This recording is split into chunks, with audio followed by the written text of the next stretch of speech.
Boiling Pool by Amad Painter, also known as T.R. Becker. Narration by Mr. Rowe.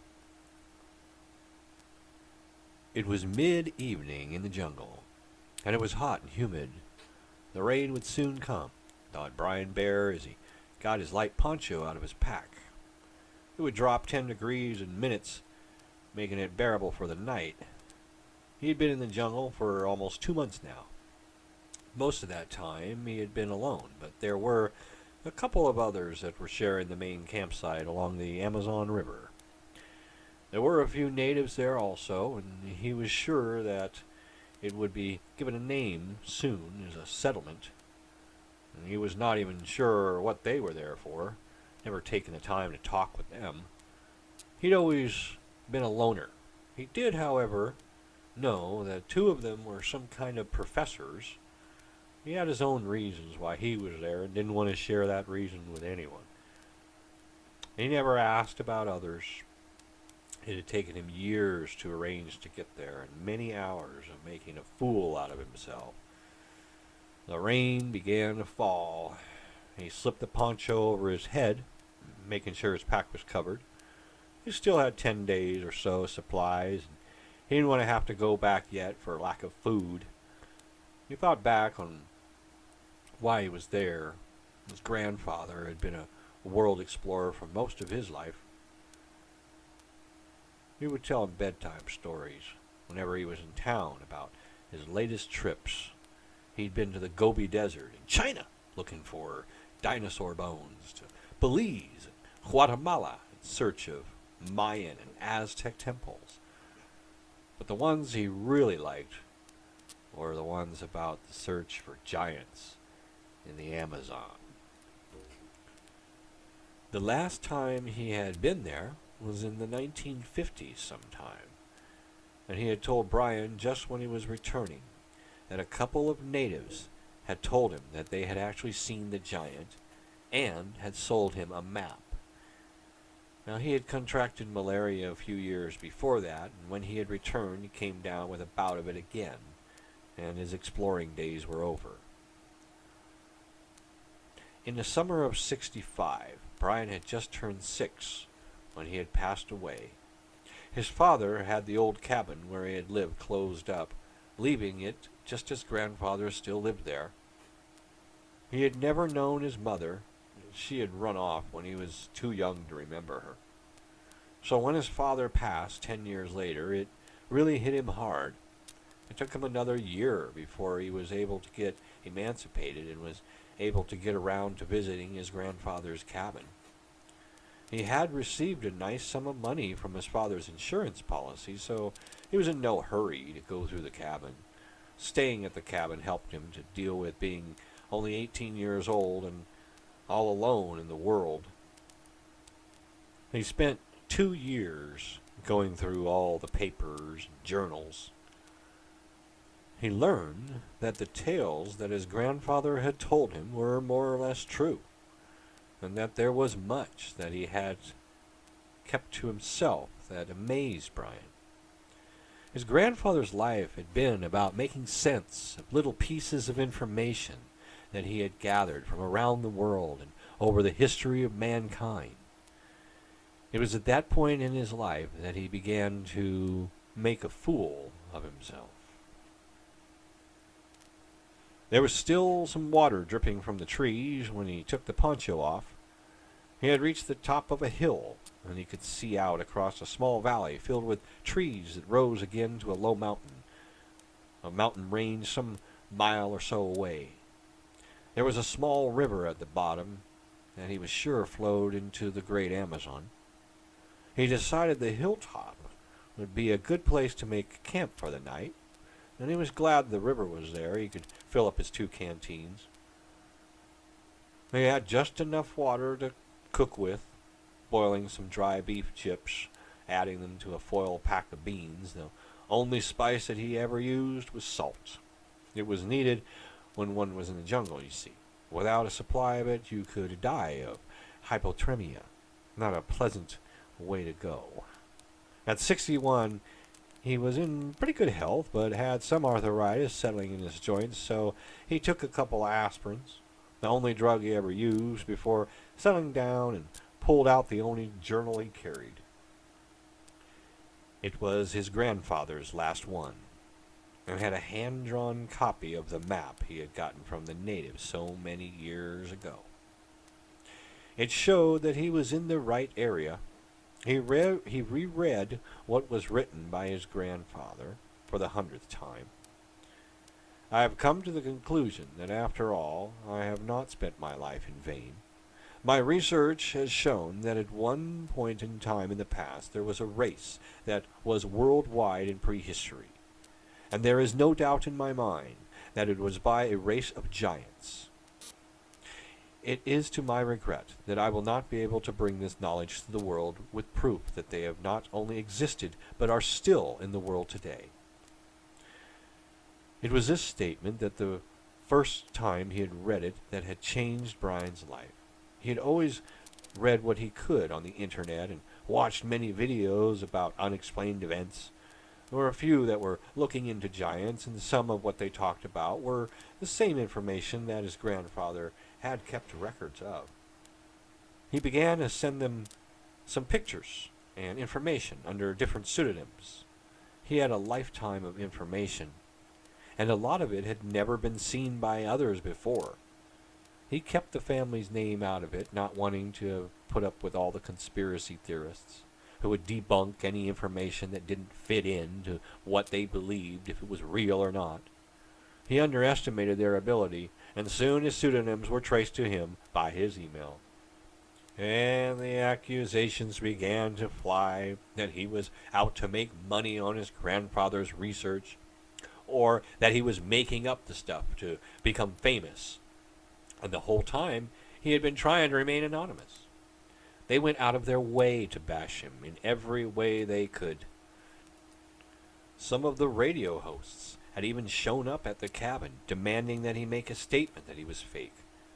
But, on the other hand, there were a few who wanted to help get the information out to the people of the world. He laid a log on the campfire and watched the sparks fly up in the air, being careful not to have too many. After all, he didn't want to start a jungle fire. There were many types of snakes that were deadly, and a bit out there were death sentences. He was not worried about them so much, but he was concerned about the jaguars, and a little less so about the wild boar. He did have his Glock 19, a semi-automatic 9mm, but in all the time he had been there, he'd never fired it. He'd used his machete more than a few times to kill a few snakes, chopped a couple of tarantulas. He tried not to kill anything, but sometimes it had to happen. He strung up his hammock just to the side of the fire, about 4 feet off the ground. He laid back and studied the hand-drawn map. If it was to be believed, he will find the stone ruins of a city just on the other side of the river. He wondered what type of people could have built a city in a jungle like this. The natives there now only had small groups of a dozen or so, mud and stick homes, or just stick platforms with grass roofs. They had a simple life, but by no means were savages. They knew how to live in the best way for the jungle they lived in. He had guides for the first few times he'd gone into the jungle and learned as much as he could of how they lived. He was most at home there by himself. He knew just how much wood to add to the fire before turning in for the night. The sun was just coming into view when he woke. He shook his head. He thought that he had heard the sound of drums just before his mind reached full awake, but knew that there were no tribes out this deep in the jungle. He threw some small sticks on the red embers of the campfire. The morning air was a little cool, but it would get warm pretty quick. He looked down into the valley that still had a lot of fog mingling with the trees, and he thought, well, it's a little odd. Yeah, the morning was a peaceful time in the jungle. The only things moving were the birds, looking for what they could eat and singing about it. He used the last little bit of water to make a weak cup of coffee to sip as he packed up the camp. He hoped to reach what he thought were the ruins before noon, breaking up the few remaining embers with his machete. He was sure there was no fire threat before he moved off into the valley. He chopped his way, thinking of what his grandfather had told him about how he had found a stone axe head and that it was way too big for anyone to have used in the desert of Nevada. And to add to the mystery of it all, it was near what was known now as Area 51. It was what had made him begin his search for anything about giants. There was, of course, the mention in the Bible of them, but there were tales handed down over generations of Native Americans.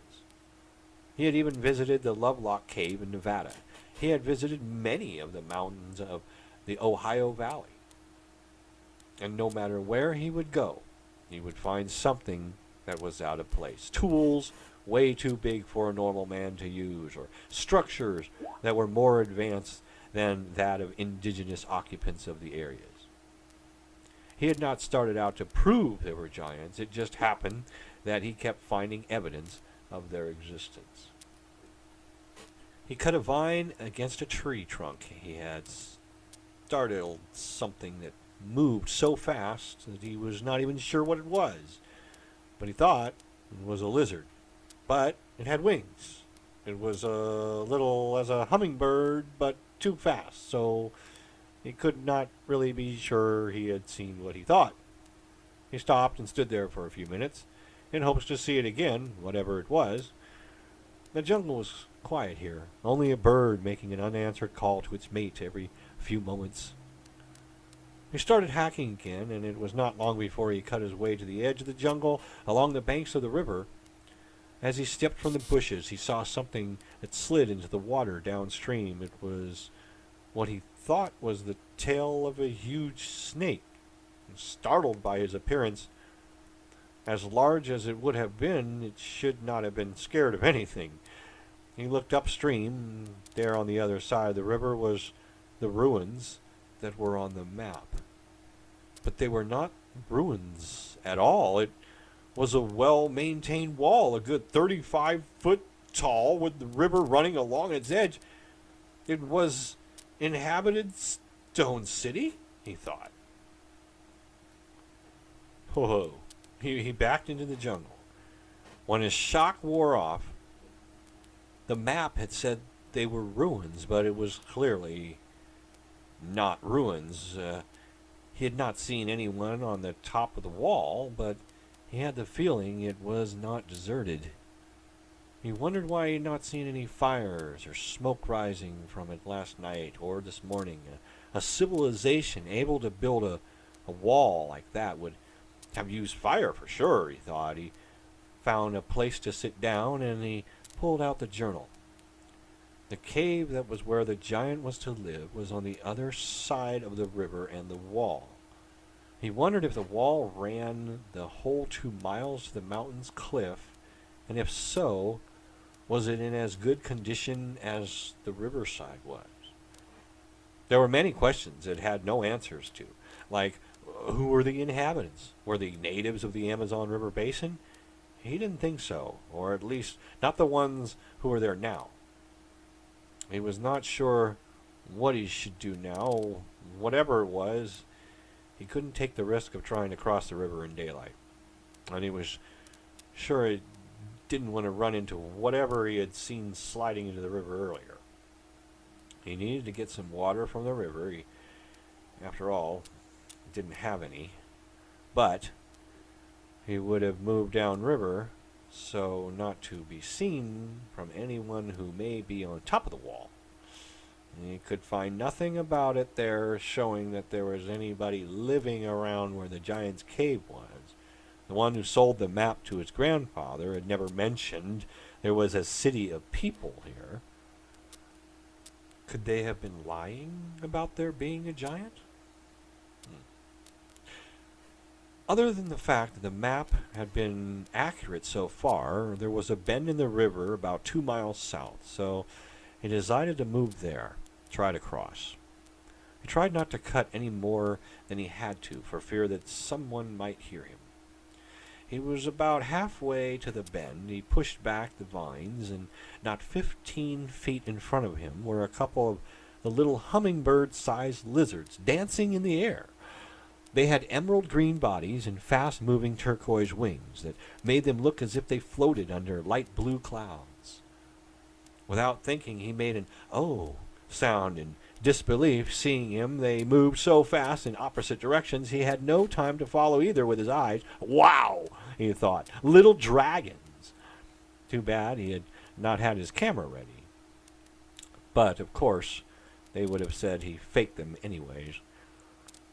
He thought that it was a beautiful sight, though, and he stood as still as he could, just in case they might come back. But when a big green spider dropped onto his arm from the trees, he brushed it away and moved on. The Amazon was known for having many unknown species. The natives have known, but science was unaware of. He had seen many insects he was sure he was the very first to see. The little dragons could be just that, an unknown species of lizard. When he stopped for the night, he would be sure to record the encounter in the back of Grandfather's journal. He had never thought to start his own. Out of sight of anyone on the wall, he walked up to the river and was surprised that the water was warmer than it should have been. It wasn't as hot as he'd liked his coffee, but it'd be about right for a bathtub. He filled his canteens, but left the lid off so the water could cool off. Seeing as it was warm as a bath, he decided, well, what the heck, might as well take one. So he removed his clothes, folding them up neatly, and set them on a rock. As he was about to jump in, he remembered the tail of whatever it was he had seen sliding into the river upstream. It would have been quite huge, and he sure didn't want to be something's dinner. That thought was pushed out of his mind when he heard a rock behind him hit something. He turned around, expecting to see some kind of animal, but what he saw almost made him jump into the river. But he knew that would probably not have helped him. Standing where he had placed his clothes were 3 men, for lack of a better term to call them. They had stood between 3 or 4 feet tall, were all white, no hair on their large heads, and big black eyes. Each held a spear in one hand that had only 3 long, slim fingers. They had no real lips to speak of, and their smiles showed sharp teeth. He hoped that he was not about to become lunch. The tallest of them pointed at his staff. The other 2 picked their staffs up and pointed the end of their spears to motion him to start walking upstream. They were going to take him to the city naked. As he walked, he kept turning back his head to look at them. Could they be what were called the Greys? He thought, but he doubted it. They were too white for that. He tried to remember if his grandfather had ever mentioned them, but couldn't really think straight, being worried he was about to die if he was lucky.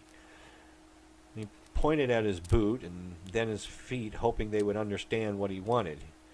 They didn't get the idea or didn't care as they were barefooted, but they had clothes on. He noticed that as they reached the wall, there was still no one on its top. The river bent around the wall, and they reached it. He could now see a rope bridge that reached across the river, but still he saw no others. For some reason, this made him feel more uneasy than being naked. He had to bend down to enter the opening in the wall. If the wall was as thick as the tunnel was long, it was a good 15 feet. He came out into an empty, large courtyard. In the middle of the courtyard was a stone-ringed pool of boiling water. He wondered how it was being heated up. He had heard of the La Bomba River on the north side of the Amazon that was said to be the only boiling river in the world. This was no river, but it was a pool of boiling water. The taller of the man-things pointed to a door across the yard. He opened the door, and it was a big empty room, other than a makeshift bed. He walked in. The taller one looked at his clothes, deciding he had no weapons, and threw them in. So he gathered up his stuff and was quite surprised that they had not taken his Glock 19. Who or whatever they were had no idea what a gun was. They did, however, take his small hand axe and his hunting knife. So he got dressed and was glad to have his boots back. The walk made his feet hurt. They had thought enough to put the lids on his canteens. He took a drink from one of them. The water tasted a little sweet, he thought. There was one small window in the one wall and a small opening in the door. He looked out the window, and the only thing that he could see was a patch of sky. He could see the boiling pool out of the hole in the door, not much else. He ate some beef jerky as he sat on the edge of the bed. He tried to figure out what the man-things were. Where did they come from? And he couldn't remember anything like them in anything he had ever read. Maybe they were aliens, or maybe subterranean from the hollow earth. All of a sudden, the door swings open, and a woman was pushed hard into the room. She landed hard on the dirt. He jumped to his feet and ran to her as the door was slammed shut. She was crying. He helped her to the bed. She laid down, crying into her arms. She was a Caucasian woman, no more than 25, 26 years old.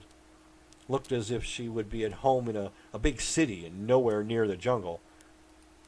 He had no clue what to make of her, or how to make her feel any better. So he left her alone, cry to herself.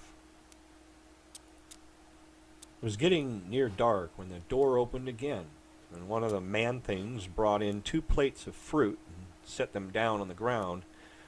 He thought about jumping up and using his Glock, but he thought he should probably wait and see if he could get the woman out with him. The shape she was in at the moment, it would not have been a good idea. So he picked him up and went to the bed and said, "Hey, think you can eat something?" She looked at him with watery eyes, then at the plates. She wiped her eyes with the back of her hand and sat up. She reached out and took one of the plates. "Thank you," she said in a sweet, low voice. He noticed that she was a pretty young woman. He took a bit of a mango and asked her, "My name is Brian Bear. What's yours?" He smiled. She looked at him for a moment, then said, Lily Bork from New York." He didn't want to pressure her any, so he just sat there and ate. When he had finished, he found his flashlight in his pack and turned it on. He set it on the floor, pointing it up, and lit up the now darkened room. It wasn't a lot of light, but it was better than the overall dark. There was nothing to do, so she told him how she and her fiancé were on a cruise on the Amazon. And Jim, the fiancé, wanted to hunt a wild boar. They had gotten lost, wandered for days in the jungle. They were taken prisoners by a tribe who left them tied to posts as sacrifices to some god. And the white man-things came and got them. Jim tried to run and, well, was killed. He could see the tears begin to fill her eyes again, so he pulled her close to his shoulder and let her cry. They both fell asleep before he could tell her about his plan to get them out of there, and how he would have to count on her to do what he told her to. There was no telling how long they were asleep when the door burst open and 3 man-things stood there. The taller one motioned for them to come out of the room. Lily didn't want to go, but he told her, "Don't worry." He patted his holstered Glock. She looked at him with surprise. He was still not sure what he was going to do, but the 3 things didn't stand a chance with him in a gun. The courtyard was lit from torches that ringed around the walls. They were stopped at the edge of the boiling pool. One of them stood behind them. The other 2 walked over to what looked like the wall of the building. Each of them took their spears and slipped the points into slots in the wall. They turned them, and the wall made a noise and began to move to one side. As the wall moved open, the 2 returned to the others, facing the opening across the boiling pool. There was a deep yawning sound from within, and then some rustling. Brian looked over at Lily, who had the look of pure terror on her face. He looked at the man-things behind him. They were all smiling, if that meant showing all their teeth was smiling. He looked back at the opening just as what could only be called a giant stepped out into the torchlight. It stretched, then yawned again as it looked at them. The thing was a good 15 feet tall, long, shaggy black hair. Wow, Brian thought. It was a male. He was sure it was a male. It only wore a loincloth. There was short, black, wiry hair all over his muscular body. He was quite impressive standing there in the torchlight. He rubbed his chin, and in his mind Brian heard, "Well, what do we have here?" It shocked him to hear it in his head, and in English. This was not how he thought an encounter with a giant would be. He had never thought it would want to talk to him, let alone know English. He looked at Lily to see if she had heard him too. She did not. "Are you here to steal my treasure?" The voice this time was more of a growl. He shook his head. No, never crossed my mind, he thought truthfully. "Then why are you here?" the giant asked, as he sat down on the ground, crossing his legs. As fast as Brian thought, he thought about his grandfather and what he had learned, hoping that the giant was able to read it all. It didn't take long to do. Two of the man-things went into the tunnel opening. The other went into a door in the wall. "Well, now that is a good story to hear. It's nice to know that someone knows of how great the giants once were." The man-thing returned carrying 2 large pails of water and set them down in front of the giant. It sat down not far off as the giant drank each pail down. The man-thing got up and took the pails back inside. "Come to this side of the pool," he said. Brian saw this time Lily had heard him. She first looked at him. He nodded his head. She followed him around the pool. "Sit. I will hear more of this world you come from." This time he had spoken out loud. "How did you know to speak our language?" Brian asked. "I had just learned in the few minutes I was in your mind. You may call me Tosin. Now tell of what it's like in your world." For the next 2 hours, they each told Tosin of life out of the jungle. When Lily was telling him about riding on a train, in Brian's mind he heard Tosin. "You do know that what you call the man-things will not let you leave alive, right?" He nodded his head just a little. "I do believe you can take them with that thing you call Glock. Just like you, I too am a prisoner. As long as they live, I cannot leave here either. They had meant to feed you to me. If you kill them, I'll let you go your own way. Or, better yet, you could take me with you." What he thought that would prove to the world that his grandfather was right all along. He didn't have any time to think about it. He noticed that there was a man-thing on each side of him. There was a spear at the ready with each. A third one came from the building, and with his spear motioned to the boiling pool. They wanted them to jump in, he thought. There was fear on Lily's face as Brian got to his feet, hand on his Glock. The taller one stepped forward, spear pointed out to make him move closer to the pool. But that was not going to happen. As fast as he could, he pulled the Glock from the holster, pointed it at the tall one, and it looked bewildered. He started to step closer, so Brian squeezed the trigger. The noise was loud in the courtyard. He pointed and squeezed the trigger 2 more times. Tussin was smiling, ear to ear. Lily was still sitting there with her hands over her ears, in shock.